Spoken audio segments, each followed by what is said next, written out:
భూమి, నాలుగు వేదములు పుట్టిన భూమి, గీతామృతమును పంచిన భూమి, పంచశీల బోధించిన భూమి,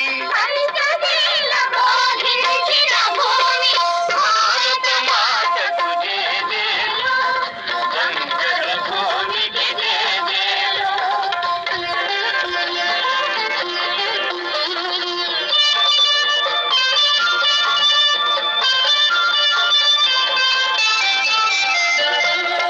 శాంతి దూతగా వెలసిన బాపు, జాతి రత్నమై వెలిగిన